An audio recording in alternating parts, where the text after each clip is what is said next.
Hello students, welcome to NCERT discussion series. आज हमारा meiosis होने वाला है। माइटोसिस को हमने पूरी तरह कंप्लीट कर लिया था लाइन बाय लाइन। और देखिए यहाँ पे भी हम line by line he discussion करने वाले हैं। एक एक लाइन का आपको मतलब बताएंगे। अगर आपको परेशानी होती है एनसीईआरटी की लाइन को इंटरप्रेट करने में, समझने में, तो मुझे नहीं लगता कि इस सेशन के बाद आपकी परेशानी ये रहेगी। देखिए, the production of offspring by sexual reproduction include the fusion of two gametes each with A complete haploid set of chromosome. देखिए यहाँ पे बात कर रहा है कि कोई हम सेक्सुअली रिप्रोड्यूस करते हैं एक ऑर्गेनिज्म को। जैसे मान लीजिए ह्यूमन बींग्स से बनने वाला ऑफस्प्रिंग मतलब क्या होता है? एक बच्चा होता है। उसके प्रोडक्शन की बात कर रहे हैं। अगर उसका प्रोडक्शन करते हैं एक बच्चे को, मतलब बाई सेक्सुअली रिप्रोड्यूस करते हैं, तो उसमें क्या होने वाला है? दो हमें गैमेट लगने वाले हैं। और इसमें क्या होंगे? हेप्लॉइड होगा। ये नेचर में हेप्लॉइड होगा, डिप्लॉइड ऑर्गेनिजम्स नहीं होगा। मान लीजिए जैसे 46 क्रोमोसोम एक ह्यूमन में होते हैं। अगर मान लीजिए ये गैमीट भी 46 क्रोमोसोम का ही रहा, 46 क्रोमोसोम इसमें भी रहे, एक गैमीट ये हो गया, एक गैमीट ये हो गया, मान लीजिए दो गैमीट हो गए, इसमें 46 रहेंगे, तो ये क्या हो जाएगा? ये 92 इतने क्रोमोसोम हो जाएंगे। तो ये तो डिफरेंट हो गया ना एक नॉर्मल इंसान से। नॉर्मल इंसान में कितने थे? 46 ही थे। और देखिए इसको हाफ करना ज़रूरी है। यहाँ पे कम से कम 23 आने चाहिए, 23। तो ह्यूमन की स्पेशलाइज सेल, जो गैमेट सेल होती हैं, वो स्पेशलाइज होती हैं। उसमें कितने क्रोमोसोम्स रहते हैं? 23 हैप्लॉइड सेट ऑफ क्रोमोसोम रहते हैं। तो यही बात कर रहा है कि उसमें हैप्लॉइड ही रहनी ज़रूरी है। देखिए यहाँ पे each with complete haploid set of chromosome. देखिए चाहे वो मेल जर्म सेल हो या फीमेल जर्म सेल से बना स्पर्म हो या ओवा हो, उसमें क्या रहेंगे? हैप्लॉइड क्रोमोसोम रहेंगे। यानी 23 यहाँ ले लेते हैं, हैप्लॉइड सेट ऑफ क्रोमोसोम रहेंगे। ये ह्यूमन के लिए मैंने बताया। And gametes are formed from specialised diploid cell. देखिए यहाँ पे कह रहा है गैमीट किससे बना होगा? एक स्पेशलाइज्ड सेल से बना होगा जो कि डिप्लॉइड होगी। और डिप्लॉइड सेल से बन के क्या होगा? ये हैप्लॉइड, नेचर में हैप्लॉइड आ जाएगा। गैमीट जो होगा वो नेचर में बाद में बन के हैप्लॉइड हो जाएगा, उसकी बात कर रहा है। This is specialised kind of cell division reduces the chromosome number by half result. देखिए हाफ यहाँ पे हो रहा है ना, जैसे कि मैंने बताया था एक ह्यूमन में 46 होता है। अगर हम गैमीट सेल की बात करते हैं वहाँ पे कितना आ जाता है? हमारा 23 हो जा रहा है। यानी कि इसको अगर डिवाइडेड बाई 2 कर दे रहे हैं, देखिए ये कितना हो गया? 3, और यहाँ पे 2 हो गया 23। तो हाफ ही तो हो रहा है ना। And in the production of haploid daughter cell. और हैप्लॉइड डॉटर सेल, यहाँ पे डॉटर सेल का मतलब क्या है? कि जो सेल नहीं बनेगी, यानी कि पेरेंट सेल से एक नई सेल बन रही है, तो उसे हम डॉटर सेल कह रहे हैं। And this kind of division is called meiosis. और ऐसा कुछ डिवीजन जब होगा तो हम उसको क्या कहने वाले हैं? हम उसे मियोसिस कहने वाले हैं। देखिए, ensure the production of haploid phase in the life cycle of sexually reproducing organisms whereas fertilisation restore the diploid phase. तो बात यहाँ पे मियोसिस की कर रहा है। अगर किसी ऑर्गेनिजम्स में मान लीजिए मियोसिस हो रही है, तो उस ऑर्गेनिजम्स के लाइफ में क्या हो रहा है कि हैप्लॉइड ही फेज आ रहा है। मतलब उसके ज़िंदगी में एक हैप्लॉइड स्टेज की फेज आ रही है, उसकी बात कर रहा है। एंड और देखिए वो स्टेज क्या करेगी? एक गैमीट फॉर्म करेगी। गैमीट से एक मेल गैमीट हो गया, एक फीमेल गैमीट हो गया, दो टाइप के गैमीट हो गए। और गैमीट आपस में मिलेंगे तो ये क्या करने वाले हैं? एक जाइगोट फॉर्म करेंगे। जाइगोट क्या करने वाला है? अपनी ये डिप्लॉइडी रिस्टोर करने वाला है। ये देखिए यहाँ पे लिखा है ना, रिस्टोर द डिप्लॉइडी। तो हैप्लॉइड सेल दो, देखिए गैमीट क्या होता है? हमारा हैप्लॉइड सेल होता है। और हैप्लॉइड सेल क्या करता है? वो अपनी जब फ्यूज़न करता है, फ्यूज़न करने के बाद डिप्लॉइड सेल बनाता है, जिसे हम जाइगोट कहते हैं। यानी कि वो ऑर्गेनिजम्स की तरह डिप्लॉइडी रिस्टोर कर लेता है, वापस ला लेता है। We come across meiosis during the gametogenesis in plant and animals. और देखिए हम क्या कहते हैं कि मियोसिस, गैमेटोजेनेसिस, जब हमारे शरीर में गैमेटोजेनेसिस होती है उस टाइम क्या होता है कि हमारे बॉडी में मियोसिस की प्रक्रिया चल रही होती है। वो या तो प्लांट्स के केस में हो सकता है या एनिमल्स के केस में होता है। This lead the formation of haploid gametes. और इससे क्या बनता है, ये मियोसिस करती है हैप्लॉइड गैमेट्स को फॉर्म, यानी कि इसका बनाती है। And the key feature of the meiosis follows, और मियोसिस की फीचर कुछ हम समझ लेते हैं। आइए देखिए नीचे ये पॉइंट्स में दिए हुए ये देखिए, meiosis involves two sequential cycle nuclear cycle of nuclear and cell division is called the meiosis first and meiosis second, but only single cycle of DNA replication. यहाँ पे कह रहा है मियोसिस के केस में कि 2 बार मियोसिस, एक बार फर्स्ट होने वाली है, एक बार सेकंड होने वाली है, और दोनों में क्या होंगे, इसमें न्यूक्लियस हमारा डिवाइड होने वाला है और सेल भी डिवाइड साथ में कर सकता है। लेकिन इसमें क्या होगा कि डीएनए का रिप्लिकेशन जो हमारा है वो एक बार ही डबल होगा। यहाँ से मान लीजिए अगर डीएनए हमारा 2n है तो ये मिल के 4n होगा डबल होने के बाद। लेकिन ये 4n हो गया, मान लीजिए 4n होने के बाद फिर जब मियोसिस होगी, ये 2 सेल में आएगा, ये 2 सेल में यहाँ 2n होगा, फिर यहाँ पे 2n होगा, फिर यहाँ पे जाके ये मान लीजिए यहाँ पे n नहीं c लेते हैं, अमाउंट ऑफ डीएनए की बात चल रही ना, यहाँ पे c लेते हैं, अमाउंट ऑफ डीएनए, यहाँ पे भी c और यहाँ पे भी 2c। देखिए आ गया। फिर यहाँ पे क्या होने वाला है, यहाँ पे भी c c c c, इससे इतना बना, इसमें 2c से। देखिए यहाँ पे क्या हो रहा है, 4 सेल में उसका अमाउंट जो है कुछ इस तरह जाएगा, कुछ इस तरह अमाउंट डीएनए का। और देखिए ये हैप्लॉइड रहेंगे, हम यहाँ सी ले लें या एन ले लें कोई बात नहीं है, मतलब एक ही चीज़ है, वो हैप्लॉइड या डिप्लॉइड। तो कुछ ऐसी मियोसिस होती है। And meiosis is initiated after the parental chromosome have replicated to produce the identical sister chromatids in S phase. तो यहाँ पे बात कर रहा है, देखिए मियोसिस की जब शुरुआत कब होती है, मियोसिस इनिशिएट कब करता है, after parental chromosome have replicated produce identical sister chromatids. जब हमारे पेरेंटल सेल जो हैं वो रिप्लिकेट करके आइडेंटिकल एक अपने जैसा क्रोमैटिड मतलब फॉर्म कर लेते हैं। और ये किस फेज़ में होता है, ये यस फेज़ में होता है मेनली ये। और मियोसिस कुछ है मतलब कुछ जो होंगी सेल्स हमारे बॉडी में स्पेशलाइज सेल के द्वारा होगा, ना कि बाकी सेल के द्वारा होने वाला है सारी सेल्स के। Meiosis involve pairing of homologous chromosome and recombination between non sister chromatids of the homologous chromosome. देखिए होमोलॉगस क्रोमोसोम की बात कर रहा है कि यानी कि 2 क्रोमोसोम जब आपस में आएंगे वो एक जैसे ही होंगे, और नॉन होमोलॉगस मान लीजिए कुछ ऐसे हैं और कुछ एक ऐसे हो गया। तो ये non homologous set of chromosome हो गया, ये होमोलॉगस क्रोमोसोम सेट हो गई, क्योंकि इसका क्या है स्ट्रक्चर और फॉर्मेशन और इसमें इन्फॉर्मेशन कुछ एक टाइप की होती है, और नॉन होमोलॉगस में थोड़ी अलग इन्फॉर्मेशन होती है। तो यही बात कर रहे हैं होमोलॉगस क्रोमोसोम।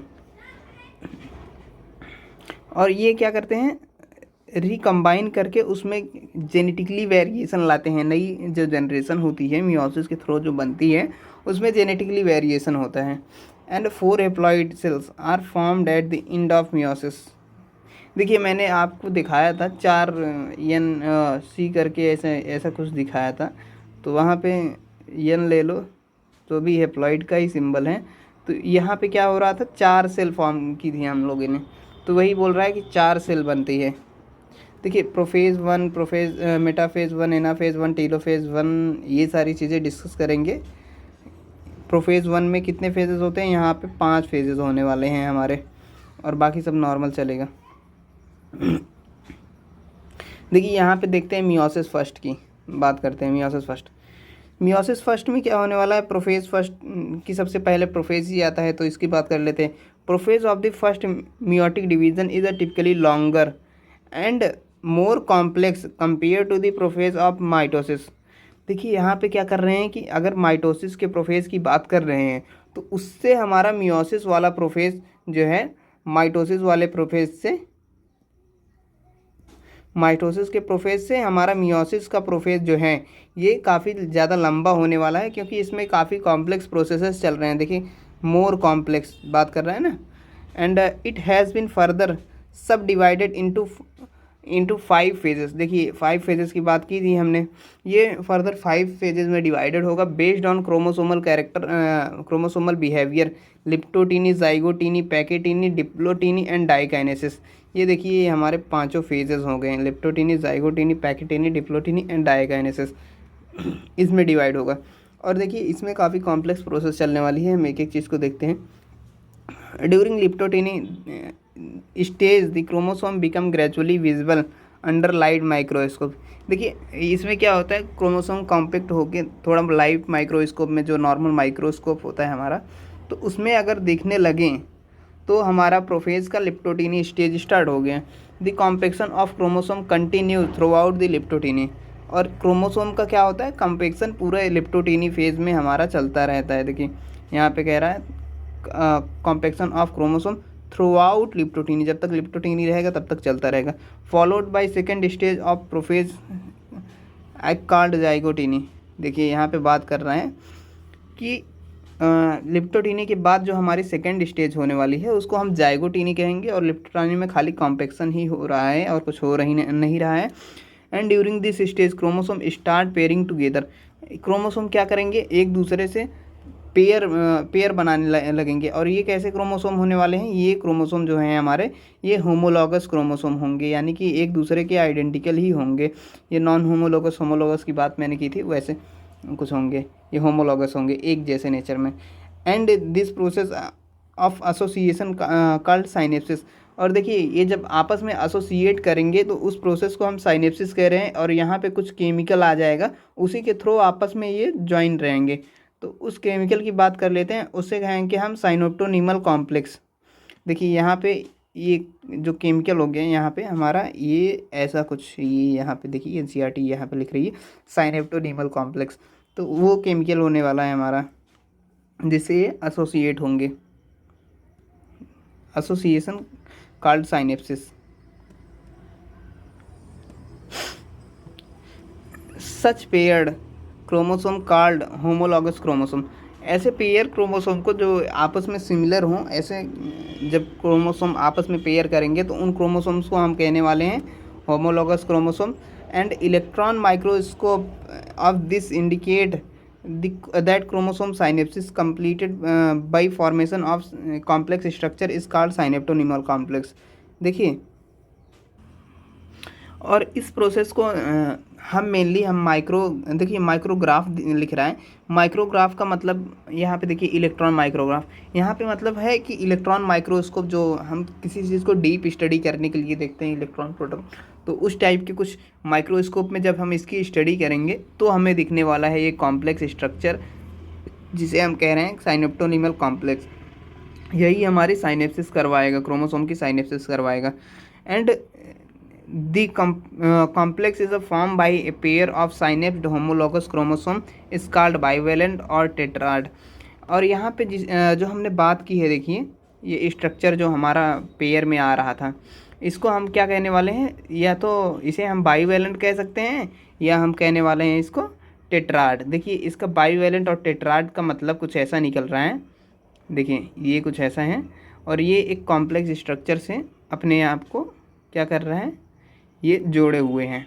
तो देखिए इसकी आर्म्स कितनी है, एक आर्म हो गई ये, एक आर्म ये हो गई, दूसरी ये हो गई, और तीसरी हमारे पास ये हो गई, और चौथी हमारी ये हो गई, चौथी ये हो गई। अब इसके बेसिस पे क्या कहेंगे कि ये 4 आर्म्स हो गए, इसी के बेसिस पे हम क्या करें, इसको हम टेट्राड्स बोल रहे हैं, टेट्राड्स। और देखिए यहाँ पे बाईवैलेंट का क्या मतलब है, यहाँ पे बाईवैलेंट का कुछ ऐसा मतलब है कि ये जो स्ट्रक्चर्स हमें दिख रहे हैं, 2-2 आर्म्स, एक एक क्रोमोसोम की अगर 2-2 आर्म्स लेते हैं तो इसे हम बाईवैलेंट कह दे रहे हैं। देखिए बाईवैलेंट कहने का ये मतलब है, एक स्ट्रक्चर की अगर 2 आर्म्स काउंट कर रहे हैं तो ये, इसे हम बोल रहे हैं बाईवैलेंट। देखिए यहाँ तक तो हो गया, बाईवैलेंट और टेट्राड की हमने बात कर ली। देखिए however these are more clearly visible in next stage. जबकि ये क्या होता है कि मोर क्लियरली विजिबल होता है नेक्स्ट स्टेज में, जिसे हम कहने वाले हैं pachytene. And the first stage of the prophase 1 is relatively short lived compare to the next stage. और यहाँ पे बात कर रहा है जो हमारी फर्स्ट स्टेज होने वाली, first stage of prophase 1 are relatively short lived to the next stage that called pachytene. जो हमने जाइगोटिनी और लिप्टोटिनी यहाँ पे पढ़ा है वो स्टेजेस क्या होने वाली है, अगर हम देखें इन स्टेजेस को तो ये काफ़ी शॉर्ट लिव्ड थी, मतलब काफ़ी छोटी थी। इससे ज़्यादा कॉम्प्लेक्स हमारा क्या होने वाला है, पैकेटिनी होने वाला है। देखिए यहाँ पे लिख भी रहा है, first stage of prophase 1 is relatively short lived compare to the next stage pachytene. Pachytene के कंपेरिजन में क्या होने वाला है, ये काफ़ी शॉर्ट लिव्ड होने वाला है। तो आइए देखते हैं इसमें क्या लॉन्ग है, पैकेटिनी में हमारे क्या क्या बड़ा बड़ा दिख रहा है। During this stage 4 chromatids are each bivalent chromosome become distinct clearly appears. देखिए यहाँ पे हमने जो बाईवेलेंट का कॉन्सेप्ट दिया था, ऐसा कुछ स्ट्रक्चर है। देखिए इसमें 2 आर्म्स हैं तो इसे एक बाईवेलेंट, देखिए यहाँ पे कह रहा है ईच बाईवेलेंट, ये 2 बाईवेलेंट हो गए हमारे, कुछ ऐसा कॉन्सेप्ट था। देखिए ड्यूरिंग दिस स्टेज 4 क्रोमेटिड्स, देखिए एक बार फिर से देखते हैं इस स्ट्रक्चर को, ऐसा कुछ था। और यहाँ पे 4 क्रोमेटिड्स, देखिए एक क्रोमेटिड ये हो गया, एक क्रोमेटिड ये हो गया, एक ये हो गया, एक ये हो गया, यहाँ पे 4 क्रोमेटिड्स हो गए। अगर इसको हम डिवाइड करते हैं, मैंने पिछले भी भाग में बताया था, इसको हम 20 से डिवाइड करते हैं तो ये तो एक साइड का, एक साइड का ये, एक साइड का ये, फिर एक साइड का ये, एक साइड का ये हमारे कितने हो गए, 4 क्रोमेटिड्स हो गए, इसकी बात कर रहे हैं। Of each bivalent chromosome become distinct and clearly appears tetrad. अगर हम अपने क्रोमोसोम को देखते हैं एक एक बाईवेलेंट में तो वो हमें क्लियरली विजिबल होते हैं in form of tetrad. Tetrad का मैंने कॉन्सेप्ट आपको पहले ही समझाया, टेट्राड किसे बोलते हैं। And this stage is characterise by appearance of recombination nodule. और जो हमारा ये इस टाइप का स्ट्रक्चर बना था तो यहाँ पे क्या होंगी, होमोलॉगस क्रोमोसोम जो आपस में सिमिलर दिख रहे थे, तो यहाँ पे इनका क्या बन जाएगा, ऐसा कुछ टाइप का ऐसा स्ट्रक्चर बन जाएगा। और इसमें क्या होंगे, आर्म्स, इनके जेनेटिक मटेरियल का एक्सचेंज होगा, इनका इससे एक्सचेंज होगा, इसका इससे एक्सचेंज होगा, इन दोनों का आपस में एक्सचेंज होने वाला है जेनेटिक मटेरियल का।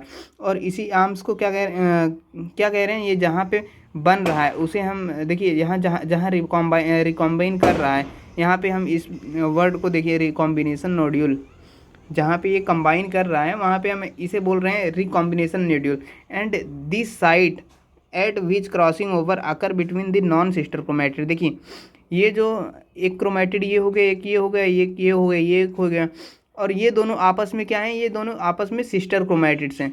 और देखिए जब हम इसकी बात करते हैं, यहाँ पे ये इन दोनों की बात करते हैं तो ये क्या दिख रहे हैं हमें, ये नॉन सिस्टर क्रोमेटिड हैं, क्योंकि अलग अलग क्रोमोसोम के हैं इसलिए इसे हम नॉन सिस्टर क्रोमेटिड्स बोल रहे हैं। तो ये हो गई। इसके आगे बात करते हैं ऑफ द होमोलॉगस क्रोमोसोम। देखिए क्रॉसिंग ओवर, देखिए ये चीज़ें आपको समझ में आ गई होंगी।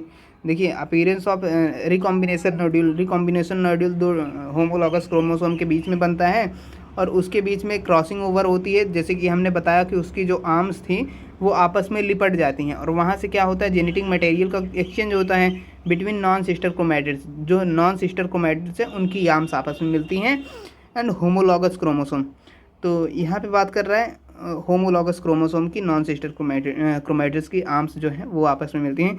Crossing over exchange of genetic material between 2 homologous chromosome.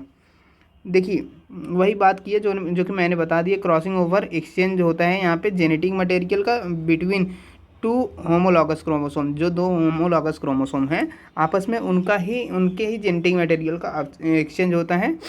And crossing over also an enzyme mediated process. देखिए यहाँ पे ये क्रॉसिंग ओवर जो हो रहा है यहाँ पे एंजाइम्स का बहुत बड़ा रोल है। तो एंजाइम मीडिएटेड प्रोसेस है ये। और इस एंजाइम्स को क्या बोलने वाले हैं, इस एंजाइम्स को हम बोलने वाले हैं रिकॉम्बिनेस। देख लेते हैं, ये रिकॉम्बिनेस हो गया हमारा। And the enzyme involves called the recombinase, और इस एंजाइम को हम रिकॉम्बिनेस कह रहे हैं। And crossing over leads to recombination of genetic material. और क्रॉसिंग ओवर, देखिए यहाँ पे जो क्रॉसिंग ओवर है हमारा, crossing overs leads to recombination of genetic material on 2 chromosome. तो ये क्या करता है, लीड करता है हमारे जेनेटिक मटेरियल का एक्सचेंज, यानी कि ये जेनेटिक मटेरियल का आपस में रिकॉम्बिनेशन होता है। अलग अलग मतलब एक क्रोमोसोम का दूसरे में चला जाएगा, दूसरे का दूसरे में चला जाएगा। हम बात कर लेते हैं। यहाँ तक बात हो गई, आपको लगभग समझ में आ गया होगा। Recombination between homologous chromosome is completed by end of pachytene. ये जो हमारे रिकॉम्बिनेशन हो रहे हैं होमोलॉगस क्रोमोसोम के, ये कहाँ पे कंप्लीट होंगे? ये हमारे पैकिटेनी में कंप्लीट हो जाएंगे। And leaving the chromosome like chromosome linked at the site of crossing over. और ये कहाँ पे होने वाला है हमारे? ये हमारे क्रॉसिंग ओवर साइट पे होने वाला है। Exchange of genetic material between two non sister, देखिए, two homologous chromosome between non sister chromatids. जो नॉन सिस्टर क्रोमैटिड्स उनकी आर्म्स होंगी, क्रोमैटिड्स होंगे, उनके बीच में होने वाला है। ये देखिए, ये ध्यान देने की बात है, साइट ऑफ क्रॉसिंग ओवर, क्योंकि क्रॉसिंग ओवर जहाँ से होगा वहीं से उसका कनेक्शन बन रहा है, वहीं से कनेक्शन बन रहा है, तो वहीं से जनरली लाजमी है कि हमारा जेनेटिक मटेरियल का एक्सचेंज वहीं से होगा। जहाँ से उसका कांटेक्ट बन नहीं रहा है तो वहाँ से होना उसके लिए इम्पॉसिबल है। The beginning of diplotene is recognise by the dissolution of synaptonemal complex. देखिए, डिप्लोटिनी की स्टेज कहाँ से शुरू होती है? इसको हम रिकॉग्नाइज करते हैं डिसोल्यूशन ऑफ साइनेप्टोनिमल कॉम्प्लेक्स। जो हमारा साइनेप्टोनिमल कॉम्प्लेक्स है, यहाँ पे जेनेटिक मटेरियल का एक्सचेंज हुआ है। एक्सचेंज होने के बाद क्या हो रहा है? हमारा जो जेनेटिक मटेरियल है, तो एक्सचेंज तो हो गया हमारा जो होना था, और इसकी शुरुआत कहाँ से होगी? Dissolution of synaptonemal complex. जो हमने साइनेप्टोनिमल कॉम्प्लेक्स बनाया था ऐसा होमोलॉगस क्रोमोसोम के बीच में, यहाँ पे कुछ ऐसा कुछ स्ट्रक्चर बनाया था, एक केमिकल था। उस केमिकल का जब डिज़ोल्व होता है, वो क्या था? पहले ये केमिकल तो आपस में बांध के रखा था, अब धीरे धीरे ये डिज़ोल्व होना शुरू हो जाएगा, यानी कि धीरे धीरे ये ख़त्म होना शुरू हो जाएगा, कम होना शुरू हो जाएगा। तो उससे हमारा डिप्लोटिनी स्टेज स्टार्ट होता है। And the tendency of the recombined of homologous chromosome of bivalent separate from each other at except the site of crossing over. तो यहाँ पे कह रहा है कि देखिए, tendency of recombined homologous chromosome, जो होमोलॉगस क्रोमोसोम हैं वो आपस में क्या है कि जहाँ पे रिकॉम्बाइंड हैं वहाँ से सेपरेट होने शुरू होंगे, separate to from each other except the crossing over. और जहाँ पे हमारी क्रॉसिंग ओवर साइट हुई थी, साइट की क्रॉसिंग ओवर हुई थी, वो आपस में काफ़ी अच्छी तरह कंबाइन थे। लेकिन कुछ ऐसा एक टाइप का स्ट्रक्चर, देखिए पहले कैसा था? पहले कुछ हमारा ऐसा कॉम्बिनेशन बन रहा था, ऐसा कुछ बन रहा था, तो ये कंबाइन हो रहे थे। अब लेकिन कुछ ऐसा ही बचा है, सारे डिज़ोल्व हो गए और ये दूर जाना चाहता है, और इसमें कुछ ऐसा स्ट्रक्चर बना है, खाली एक्स शेप का बचा है, बाकी ये डिज़ोल्व ही हो गया, बाकी छूट गया आपस में, इसकी आर्म्स छूट रही जो आपस में लिपटी हुई थी। And this structure X shape structure called chiasmata. और इसे हम क्या बोलने वाले हैं? इसे हम बोलने वाले हैं काइज़मेटा। इन oocyte ऑफ वर्टिब्रेट्स, ये वर्टिब्रेट्स के oocyte की बात कर रहा है। डिप्लोटिनी कैन लास्ट फॉर मंथ्स और ईयर्स, और डिप्लोटिनी हमें लास्ट के मंथ या ईयर में देखने को मिल सकती है, ये स्टेजेस। देखिए, अब हम आगे की बात करते हैं। The final stage of meiotic prophase 1 is diakinesis. यहाँ पे बात करते हैं जो मियोटिक डिवीज़न की हमारी प्रोफेज 1 की फाइनल स्टेज होने वाली है, यानी कि मियोटिक डिवीज़न की बात कर रहे थे। अब इस डिवीज़न में हमने प्रोफेज शुरू किया था, अब प्रोफेज की जो लास्ट स्टेज है वो हमारी 5वीं स्टेज ये है डाइकाइनेसिस। डाइकाइनेसिस की अब हम बात कर लेते हैं। तो this is marked by the terminalisation of chiasmata. अब क्या होने वाला है? टर्मिनलाइजेशन, यानी कि काइज़मेटा जो एक्स शेप का स्ट्रक्चर इन दोनों क्रोमोसोम्स के बीच में बना था, ऐसा कुछ, तो ये एक्स शेप स्ट्रक्चर जो आपस में कंबाइन हो रहे थे, जहाँ से वो डिज़ोल्व होकर कुछ आपस में छूट रहा था, ये जब टर्मिनलाइज हो जाएगा, इसका मतलब खात्मा होने वाला रहेगा, तब हमारा ये स्टेज आता है कौन सा? Diakinesis. And during this phase chromosome are fully condense, the meiotic spindle assembled prepare for homologous chromosome separation. देखिए, यहाँ पे बात करते हैं during this stage chromosome are fully condense. Chromosome क्या होंगे कि ये अपने मटेरियल को एक्सचेंज करके ये फुली कंडेंस हो जाएंगे। And meiotic spindle assembled to prepare homologous chromosome for separation. और यहाँ पे मियोटिक स्पिंडल की बात कर रहा है, तो वो क्या होंगे? उनका फॉर्मेशन होगा और वो धीरे धीरे क्या आएंगे, इनके करीब आएंगे, जो होमोलॉगस क्रोमोसोम्स थे इनके करीब आएंगे और प्रिपेयर करेंगे। देखिए मियोटिक स्पिंडल जैसे हमने पढ़ा था कि मेटाफेज में क्या होता है, कुछ ऐसे ऐसे ऐसे क्रोमोसोम आपस में लगे रहते हैं, तो इनके बीच क्या होता है, एक स्पिंडल फाइबर आते हैं और ये आपस में इनको सेपरेट करते हैं, 2 टुकड़े में बांट देते हैं। तो यहाँ पे ऐसा कुछ नहीं होने वाला है, यहाँ पे ये एक सेट ऑफ क्रोमोसोम थे, तो इन पे क्या होगा कि एक सेंट्रियोल जो है वहाँ से कुछ माइक्रोट्यूब्यूल्स के फाइबर्स आएंगे। देखिए यहाँ मियोटिक स्पिंडल की बात कर रहा है, मियोटिक स्पिंडल धीरे धीरे आना शुरू करेंगे, अभी आए नहीं हैं, धीरे धीरे आना शुरू करेंगे और आने के बाद क्या करेंगे, इनको सेपरेशन के लिए रेडी कर रहे हैं, प्रिपेयर फॉर सेपरेशन। देखिए यहाँ पे कह रहा है फॉर सेपरेशन, सेपरेशन के लिए प्रिपेयर करेंगे by the end of diakinesis. जब हमारे डाइकाइनेसिस का एंड की तरफ जाने लगेगा, मूव करने लगेगा हमारा diakinesis, the nucleolus disappear, nuclear envelope also break down and diakinesis represent the terminalisation of metaphase. देखिए यहाँ पे क्या हो रही है, जैसे हमने माइटोसिस का प्रोफेज पढ़ा था, तो उसी तरीके से कुछ क्या हो रहा है कि यहाँ पे न्यूक्लियस, देखिए जैसे एंड ऑफ प्रोफेज हो रहा था वहाँ पे भी न्यूक्लियोलस डिसअपीयर हो रहा था, न्यूक्लियर इन्वेलप डिसअपीयर हो रही थी, उसका ब्रेकडाउन हो रहा था। And diakinesis represent terminalisation of metaphase, और डाइकाइनेसिस के लास्ट स्टेज में होगा, यानी कि प्रोफेज की लास्ट स्टेज में diakinesis represent terminalisation of metaphase या ट्रांजिशन ऑफ मेटाफेज। देखिए यहाँ पे बात कर रहे हैं ना, diakinesis represent transition of metaphase. अब डाइकाइनेसिस धीरे धीरे मेटाफेज की तरफ मूव करना शुरू करेगा और 1 मिनट देखिए मेटाफेज की बात कर लेते हैं। The bivalent chromosome align on equatorial plate.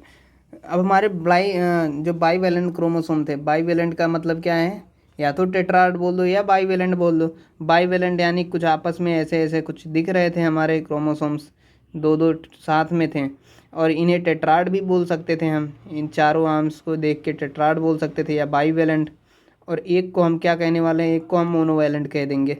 देखिए जो हमारे क्रोमोसोम्स हैं उसमें क्या आएंगे, माइक्रोट्यूब्यूल्स आपस में बाहर से ऊपर से आ गए, और ऊपर से आने के बाद इनको क्या करने वाले हैं, इनको आपस में सेपरेट आउट करेंगे। जो एक प्लेन में है ना, तो प्लेन में अरेंज्ड है, अब इनमें क्या आ जाएंगे, इसमें स्पिंडल फाइबर आ जाएंगे हमारे माइक्रोट्यूब्यूल्स से जो आ रहे हैं। And align on bivalent align on equatorial plate. Bivalent chromosome जो हैं हमारे वो इक्वेटोरियल प्लेट पे अलाइन हो जाएंगे। The microtubules form opposite poles. देखिए माइक्रोट्यूब्यूल्स जो हैं हम फ्रॉम अपोजिट पोल, जो अपोजिट पोल जहाँ पे सेंट्रोजोम दिख रहा था हमारा, वहाँ से क्या करने वाले हैं, of the spindle fibre attach to kinetochore. देखिए जो यहाँ पे थे हमारे क्रोमोसोम थे, ऐसा यहाँ पे मान लीजिए ये बाईवैलेंट के फॉर्म में है, तो अब क्या होगा, जो यहाँ पे मेटाफेज में अटैच हो रहे हैं काइनेटोकोर से, अब ये दोनों साइड से नहीं, पहले तो दोनों साइड से अटैच हो रहे थे, यहाँ से भी एक फाइबर अटैच हो रहा है ना, यहाँ पे क्या होने वाला है, एक क्रोमोसोम पे एक ही स्पिंडल फाइबर अटैच होगा।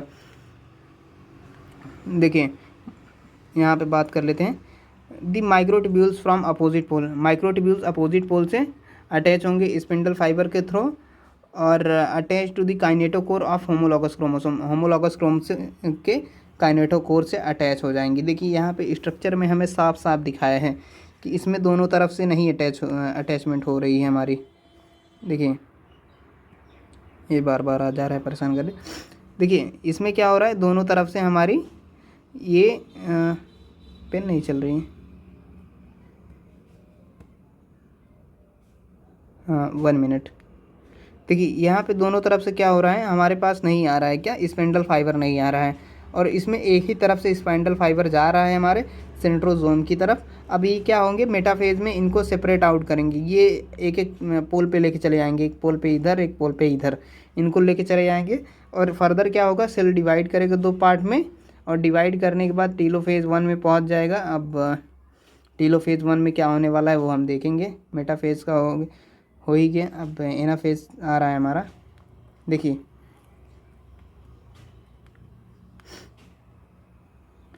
यहाँ पे हम बात करते हैं एनाफेज 1 की।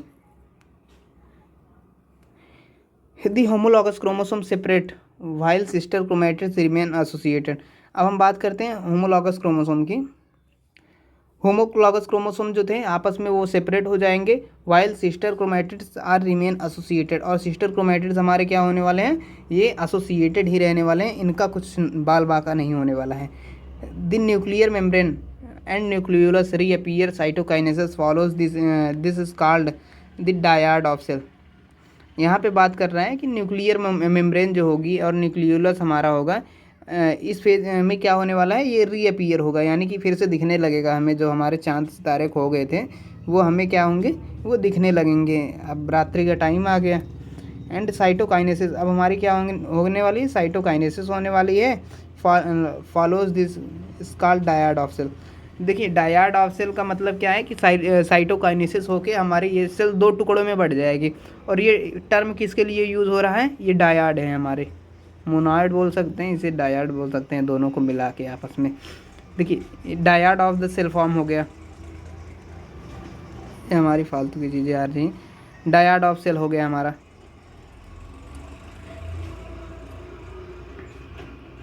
देखिए अब हम बात करते हैं डायड ऑफ सेल, आप समझ गए होंगे, न्यूक्लियोलस और न्यूक्लियर मेम्ब्रेन और अदर कंपोनेंट सेल के हमारे रीअपीयर हो गए।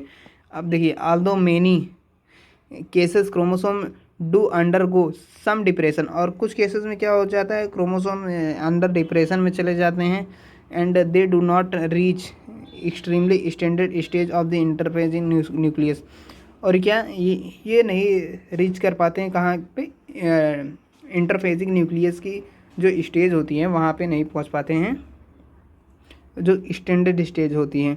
And stage between two meiotic division is called interkinesis. देखिए यहाँ पे बात कर रहा है इंटरकाइनेसिस। पहले क्या था कि हमारा न्यूक्लियस मतलब एक सेल फर्दर डिवाइड हो गई, दोबारा डिवीज़न के लिए क्या हो रहा था, उसके न्यूक्लियस में जो इंटरफेज में एक फेज़ आ रही थी, वो फेज अब इसमें नहीं आएगी, उसी को कह रहा है यहाँ पे एक्सटेंडेड स्टेज।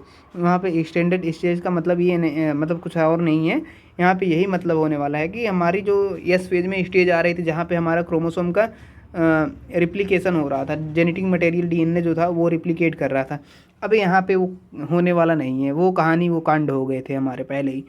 तो यहाँ पे क्या होगा, जो जेनेटिक मटेरियल प्रेजेंट है उसी को हम डिवाइड करेंगे मियोसिस सेकेंड में।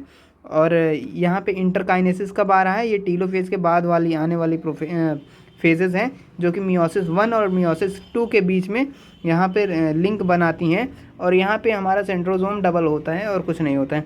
जनरली शॉर्ट लिव्ड, ये शॉर्ट लिव्ड होती है, काफ़ी छोटी होती हैं। There are no replication of DNA during the interkinesis, और इंटरकाइनेसिस के टाइम पे हमारा क्या होने वाला है, डीएनए का रिप्लिकेशन कुछ नहीं होने वाला है। Interkinesis is followed by prophase 2, और यहाँ पे क्या आता है, इंटरकाइनेसिस के बाद हमारा शुरू हो जाता है prophase 2, much simpler than prophase 1। ये प्रोफेज 1 से काफ़ी सिंपल होने वाली है हमारी प्रोसेस। देखिए यहाँ पे हम बात कर लेते हैं प्रोफेज 2 की। प्रोफेज 2 में हमारी एनसीईआरटी क्या कह रही है, meiosis second is initiated immediately after cytokinesis.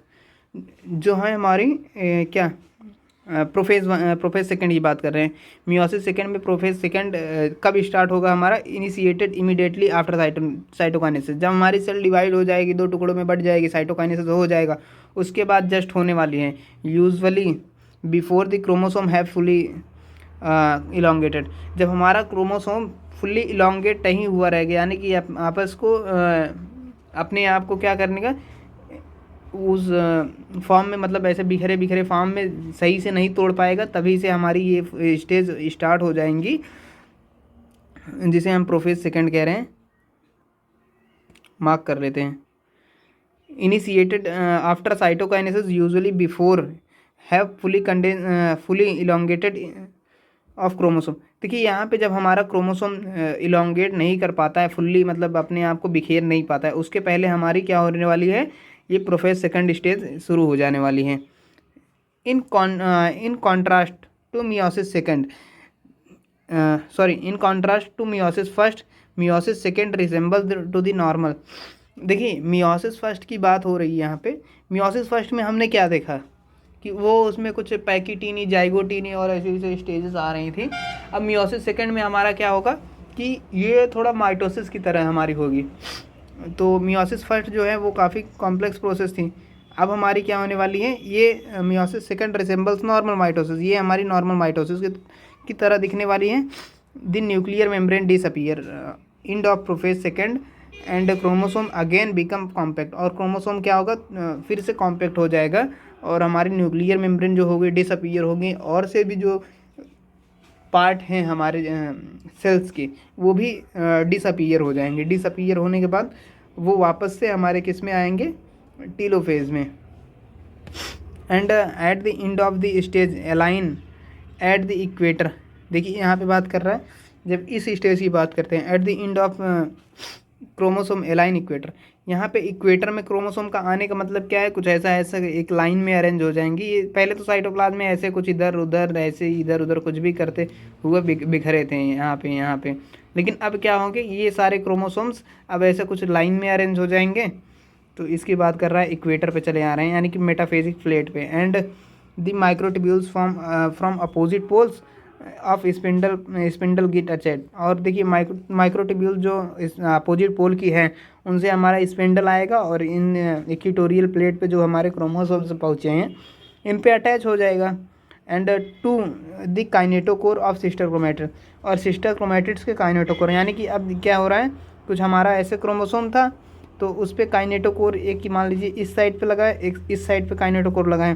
अब यहाँ से क्या होने वाला है, ये आपस में एक सिस्टर क्रोमैटिड ये हो गए, एक सिस्टर क्रोमैटिड ये, तो मतलब सिस्टर क्रोमैटिड्स के कहाँ पे अटैच होने वाला है, काइनेटोकोर पे, इस पे अटैच हो जाएगा और इस पे अटैच हो जाएगा।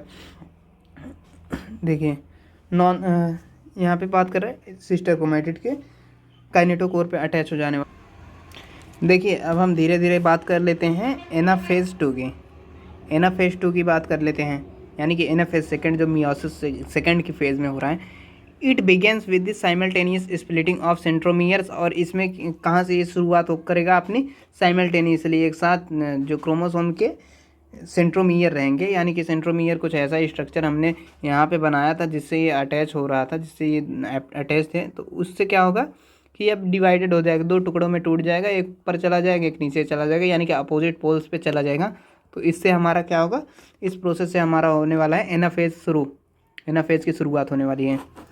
एंड ऑफ क्रोमोसोम का सेंट्रोमियर स्प्लिट होगा which was holding the sister chromatids together, जिसने अपने सिस्टर क्रोमैटिड्स को होल्ड किया था, एक साथ होल्ड करके रखा था, उसके टूटने से सिस्टर क्रोमैटिड दो टुकड़ों में चले जाएंगे, एक अपोजिट पोल पे, एक इस पोल पे तो एक उस पोल पे। And allowing them to move towards the opposite pole of cell, यहाँ पे क्या कह रहा है कि अलाउइंग टू मूव, मतलब ये मूव करने के लिए अलाउ कर देगा। ये प्रोसेस जब उसका सिस्टर क्रोमैटिड आपस में टूट फूट जाएगा, मतलब एक दूसरे के अपोजिट पोल्स पे जाने के लिए रेडी हो जाएगा, स्प्लिट हो जाएगा यहाँ पे सेंट्रोमियर। तो देखिए सेंट्रोमियर हमारा स्प्लिट हो गया, स्प्लिट होने के बाद अब उसको बाइंड करने के लिए कुछ बचा नहीं, तो स्प्लिट होने के बाद अब ये अलाउ कर देगा कि क्रोमोसोम हमारा कहाँ पे जा सकता है, सेल के अपोजिट पोल से मूव कर सकता है by the shortening of microtubule. और माइक्रोट्यूब्यूल शॉर्टनिंग या का मतलब देखिए यहाँ पे क्या हो रहा है, shortening of microtubules to kinetochore, जो हमारी यहाँ पे माइक्रोट्यूब्यूल्स आ रही थी, यहाँ पे स्पिंडल फाइबर से आ रहे थे, ये धीरे धीरे अपने आप को छोटा करते चले जाएंगे, यानी छोटा करने का मतलब यहाँ पे शॉर्टनिंग से रिलेट कर रही है। Shortening of microtubules attach to kinetochore, जो हमारी काइनेटोकोर से अटैच थी उनकी शॉर्टनिंग हो जाएगी और धीरे धीरे ये अपोजिट पोल पे मूव करते चले जाएंगे। देखिए ये हमारा बन रहा है स्ट्रक्चर, ये देखिए ये प्रोफेज 2 की बात कर रहा है। प्रोफेज 2 में कुछ ऐसा हो रहा है, ये देखिए ये यहाँ पे एक दो क्रोमोसोम यहाँ पे आ गए, दो क्रोमोसोम यहाँ पे हो गए, ये क्रोमोसोम्स हो गए। तो मेटाफेज 2 की टीलोफेज 2 की बात करते हैं। Telophase 2 meiosis ends with telophase second and which the two groups of the chromosome once get enclose by nuclear envelope. देखिए मियोसिस जो हमारा जो टीलोफेज सेकंड है ये किसके साथ मियोसिस सेकंड, देखिए जो हमारा मियोसिस सेकंड है ये कहाँ पे एंड होने वाला है, ये हमारा एंड होने वाला है टीलोफेज सेकंड पे। Which two group of chromosome align get enclose by a nuclear envelope. और ये कहाँ से होगा कि जो हमारे दो ग्रुप है क्रोमोसोम्स के जिनको हमने फर्दर डिवाइड किया वो उनका न्यूक्लियर इन्वेलप हमारे मतलब उन पे न्यूक्लियर इन्वेलप बन जाए, वो एक दूसरे से अलग हो जाए। Cytokinesis follows the result the formation of tetrad of on 4 haploid sales.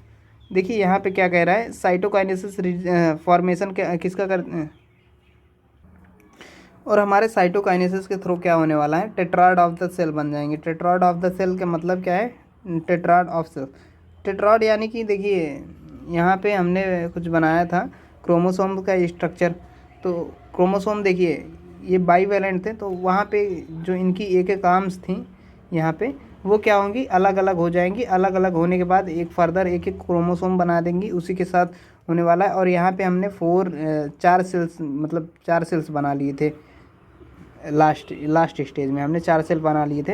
And significant of mitosis, देखिए इस प्रोसेस को मैं अभी थोड़ा डिटेल में आपको बताने वाला हूँ एंड करते हुए। सिग्निफिकेंट ऑफ माइटोसिस, माइटोसिस का क्या सिग्निफिकेंट है हमारी लाइफ में, सॉरी मियोसिस का हमारी लाइफ में क्या यूज़ है उसकी बात कर लेते हैं। इसका मैकेनिज़म्स क्या है। Meiosis is the mechanism by the conservation of specific chromosome number of each species achieved across generation in sexually reproducing organisms। ये बात कर रहा है कि जब हमारे अगली जनरेशन में जाएंगे तो हमारे जो क्रोमोसोम्स के नंबर्स हैं वो स्पीसीज़ में, देखिए यहाँ पे स्पीसीज़, ईच स्पीसीज़, सभी स्पीसीज़ में सिमिलर रहने चाहिए। जैसे हमारे पास 46 क्रोमोसोम है, तो हमसे जो बेबी आएगा उसके पास भी क्या होने चाहिए, 46 क्रोमोसोम ही रहने चाहिए। अगर देखिए एक सेल में कितने 46 क्रोमोसोम हो रहे हैं, 46 की बात कर रहा है। अगर मान लीजिए इसको हमने हाफ़ नहीं किया, मियोसिस के थ्रू हाफ़ होता है, मियोसिस से इसको हाफ़ नहीं किया तो यहाँ पे 23 दिख जाएंगे हमें। तो मियोसिस के थ्रू अगर ये 46 ही रहता है तो 46 अगर 2 सेल का मिला देते हैं, यानी कि एक मेल फीमेल 2 सेल हो गई, दोनों सेल का मिला देते हैं तो यहाँ पे 92 हो जाएगा। तो बेबी में क्या होगा, 92 क्रोमोसोम्स का सेट दिख जाएगा। तो यही बात कर रहा है कि ये भी 46 का ही होना चाहिए। 46 को करने के लिए जो ये जर्म सेल है, तो इनमें हमें एक विशेष प्रक्रिया करनी पड़ेगी जिसका नाम है हमारे पास मियोसिस। मियोसिस में हमने इसके नंबर को आधा कर दिया, जो क्रोमोसोम्स का नंबर था उसको हमने आधा कर दिया। Sexually reproducing organisms even through the process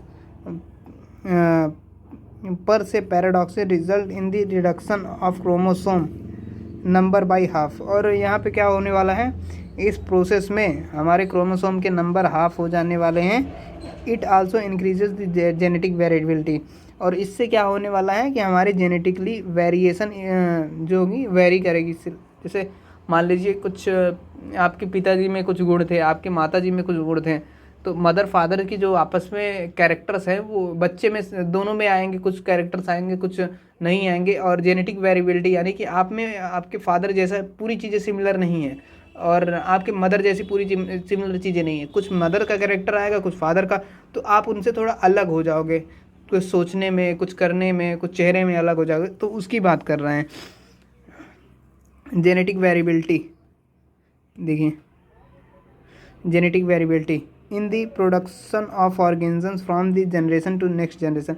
ये कब होगा, जब एक ऑर्गेनिजम्स अपनी ऑर्गेनिजम्स को, अलग ऑर्गेनिज्म जो उससे रिप्रोड्यूस हो रहा है उसको नेक्स्ट जनरेशन पे लेके जाएगा। यानी कि एक ऑर्गेनिज्म रिप्रोड्यूस करके वो 5 जनरेशन बना लीजिए मान लीजिए 1 2 3 4, तो इसमें क्या आएगा जेनेटिक वेरिएशन आता चला जाएगा। तो एक स्टेज से दूसरे स्टेज तक जेनेटिकली वेरी करेगा। और यहाँ पे बात करते हैं a very important for process of evolution. ये हमारे इवोल्यूशन के लिए क्या होने वाला है, बहुत ही महत्वपूर्ण होने वाला है। देखिए very important for evolution. Meiosis जब तक नहीं होगी तब तक एक बॉडी मॉडर्न में नहीं इवॉल्व होगी। तो यहाँ पे टीलोफेज सेकेंड में क्या कह रहा है कि देखिए यहाँ पे लास्ट में क्या होने वाला है, एक सेल हमने लिया कुछ ऐसा, वो डिप्लॉयड है, ये फीमेल सेल है, मेल सेल में, इससे क्या हमने किया, हैप्लॉयड सेल बनाया। सॉरी यहाँ पे डिप्लॉयड सेल है। यहाँ पे हमने क्या किया, जेनेटिक मटेरियल को डबल के लिए फ्यूज़ कर दिया। सॉरी, इसको हम ऐसा लेते हैं। देखिए मान लीजिए ये हमारे पास हो गई, एक सेल हो गई, इसमें अमाउंट क्या है 2C है। फिर उसके बाद क्या होने वाला है, सॉरी यहाँ पे 2N मान लो। फिर ये अपने जेनेटिक मटेरियल को क्या करने वाला है 4N, यानी कि अपने जेनेटिक मटेरियल को सेल डिवीज़न के थ्रू वो बढ़ाएगा, यानी कि रिप्लिकेट करने के बाद। और यहाँ पे क्या होने वाला है, ये सेल आपस में यहाँ पे अपने जेनेटिक मटेरियल को फिर से हाफ करेंगे। अब इसमें क्या होने वाला है, इसमें N इसमें 2 सेल बन जाएंगी, N इसमें 1 सेल, फिर यहाँ से 1 सेल और बन जाएगी।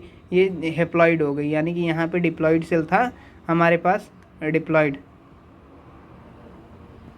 डिप्लॉइड सेल था, वो अपने आप को क्या कर रहा है हैप्लॉइड।